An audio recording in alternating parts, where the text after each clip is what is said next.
bet you've gotten that email or run into that person or had that circumstance that just sent you over the edge. You can't stop stewing about it, thinking about it, talking about it. You're resentful, angry, hurt. And to manage all of these emotions, we are taught to set boundaries. In this video, I'm going to tell you the real purpose of boundaries, why you shouldn't set them, and what you should do instead to gain respect and be able to sleep at night. We have boundaries all wrong. Let's use an example to talk about the traditional boundary setting techniques. I have a client whose administrative assistant does not support her. She will support all of the other principals in the office, just not my client. And it drives my client bananas. This woman would email back data entry that she was supposed to be doing herself. And so my client did all the things. She told her how she felt because people aren't mind readers. We're supposed to be able to say what we need. We use I statements, right? We're told how to do that. I feel this way when you do that. She set her expectations because we're also told that we're not supposed to be walked on. That didn't work either. And she went to her bosses because people shouldn't be allowed to get away with this, right? And all of this takes work. We must put structures in place to protect ourselves, and then we have to patrol them to make sure no one crosses them. Now, before I go on, I want you to understand this is an absolutely crucial point right now, because what's going on in the world right now, disrespect is at an all-time high. With so much communication happening with technology in the first place, you don't have to see the hurt in somebody's eyes. We don't have to experience how someone else is feeling. We'll respond much more harshly than we ever would in person. And with the national divide, I don't even think that we are expected to take each other's feelings into account anymore. So that's kind of talking globally. But when we apply this idea and this paradigm shift that I'm going to share to you, most importantly to the things that are really important to us in our lives, our family, our work, situations that are very close to home, we all can relate to this idea of feeling unheard and disrespected. And while we go through our lives, from the smallest in social media infraction to the largest, something that's close to home, we are dumping cortisol in our bodies with our stress levels. And since we know that 80% of disease is caused by stress, what causes stress? Well, the emotions we feel from the people and circumstances of our lives. And that's probably why boundaries are such a big topic, why there's so many books and psychotherapists and coaches talking about it all the time. But here's why boundaries don't work. We can't control what other people do. Now, don't turn this off because I know that you know that, but what I'm telling you is that you don't believe it. If we believed that we couldn't control what other people did, we would stop trying. Now, be honest with yourself. We think if we can get enough corroborating opinions, or if we can say something nice enough or firm enough, or do it this way, or do it after lunch or before lunch, that we're going to be able to get someone to do what, or to stop doing what is so clear to us that they need to start or stop doing. This may work maybe 50% of the time, maybe. I think it's more like 20% of the time. Why? Because people aren't doing or not doing things to personally upset us. They're doing or not doing things because that's who they are. That's how they roll. My husband tells me all the time to do this or to not do that, and I tell him the same thing, and we don't do any of it. It's not because we don't deeply respect one another. It's because we're just being us, right?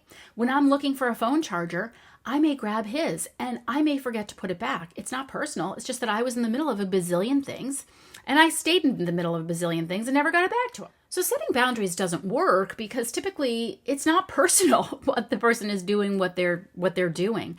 But the real reason that this idea of setting boundaries upsets me is that we are told that this is how we empower ourselves. And what I want to know is how employing a technique that does not work, that keeps you up all night, keeps you stewing about things, gossiping about things, feeling like crap about things, how that is empowering. How is it empowering to be so distracted by something that happened that we're not present for our work meetings or our family gatherings or the things that are really important to us? This is a very important point I'm going to tell you right now. Empowerment cannot be granted or bestowed. Empowerment is something that must be generated from within. And this is exactly the point and the problem I'm trying to explain. The problem is not that too many people are rude or incompetent or thoughtless or that the world's going to hell in a handbasket. The problem is we are trying to control things out here in our outer world to fix an experience that is happening in here, in our mind and in our body. I mean, if nothing bothered you, you wouldn't be talking about setting boundaries at all, right? Yellow crime scene tape is a great way to keep people from disturbing a dead body, but it is not a way to manage your inner world from feeling hurt and annoyed or disappointed from the people and life circumstances going on for you. Boundaries aren't meant to manage your outer world. They're not meant to manage the situations and people in your life. Boundaries are meant to regulate your inner world. What do I mean by that? I mean your mood, the way that you feel, your state of being on any given day so that you're not anxious or upset or feeling like a raving lunatic. We want to minimize the amount of time in the day that we're feeling hurt and disrespected. Boundaries are not the expression of expectations. If you express what you expect, you haven't done anything. That's not setting a boundary. And boundaries are not the Great Wall of China. They're nothing that you can physically touch. Boundaries are energy. They're not matter. So here's the paradigm shift. Think of boundaries as perfume. You can't touch it, but you know it's there. Perfume is not exhausting to put on. You don't wear it in reaction to the way someone else smells. You don't have to wait to see what someone else does to decide what perfume you're going to put on. In other words, how you're going to act or what you're going to say. Perfume emanates. It's little tiny speckles in the air around you. You choose it very intentionally, and you don't walk around apologizing for it. And once you put your perfume on, no one can take it away from you. It's yours. Do you see what I mean by empowerment there? You don't determine your scent by some universal right and wrong. This is the right thing to do. This is the right scent to wear, so I should do that. Oh no, someone doesn't like my scent. I can't wear it. What should I do? You don't take other people's temperature. Do you like this? Do you think I should wear it? You don't avoid people because they don't like the way you smell. Boundaries are for you. They're not for other people. And people don't pick up your scent because you sprayed it in their face. They pick it up because you are it. They know how to treat you because of the way you are, of the way you're being, of what you teach them with your actions and your behavior. You don't make your spouse or your kids wear your perfume. Everyone's free to do what they want. It's just yours. You don't insist anybody like it. You don't explain it. You are it. Perfume doesn't jockey for space. It doesn't ask to be heard or seen. It just is. And you know what else? When you choose the right one, that's when people fall in line around you. That's when the people and places and things that you want to have happen in your life and be in your life show up in your life.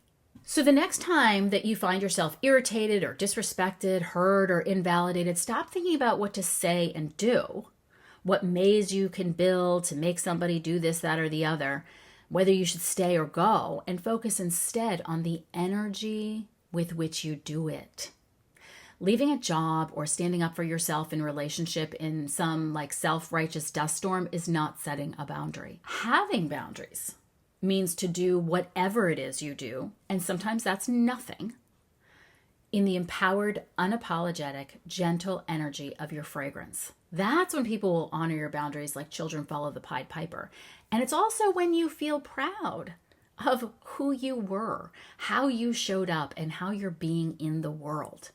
I want to give you 3 tips, but before I do, if you like this, I have a free course on my website that is less than an hour, and you can click the link below in the show notes or the description to find it. Okay, I want to give you some tips for the world we're living in today. Number 1, get off social media. Don't engage in conversations that raise your blood pressure. You wouldn't wear a perfume that would set your hair on fire if you passed a candle, would you? You need to take this seriously. Don't go to places that dysregulate you. Number 2, treat your inner world and your serenity as though it is the only emergency. If this is not happy, if you are not feeling good inside yourself, that's where you turn your attention. You don't turn your attention first to what do I need to do or how do I need to fix that, or the other. It's how do I need to settle this down? That's the emergency. 3, keep your side of the street clean. Often we justify our position, but that's what everybody else is doing. Just do what you need to do to keep your side of the street clean. If that means an apology, apologize. If that means just keeping your mouth shut so you don't dirty your side of the street, keep your mouth shut. 4, consider that you don't have all the answers. You don't know what's happening in someone else's life. You know, I recently was looking for a camp for my son, a specific camp to get him some help with something. And I sent this email out to this woman and I basically said, hey, it looks like you're just doing online. Can you give me some information? And I got this really long, really kind of defensive email back saying, you know, essentially, I'm doing online because, you know, this, that, and the other, and I was impacted by the hurricanes, and I'm the only camp that's nonprofit, and went on and on and on. And I looked at that email and I replied and I said, I'm so sorry for your loss. I hope you have a speedy healing and recovery from everything. And I got an email right back and she said, in the hundreds of inquiries that I've gotten, you're the only person that responded with kindness. Why is that? It's because everybody's under so much stress that when we get something and we hear it or we read it in a certain way, we don't stop to think about what's happening in someone else's life. So consider that you don't have all the answers. Okay, if you need to apply your perfume, you need to reapply it during the day, welcome to the human race.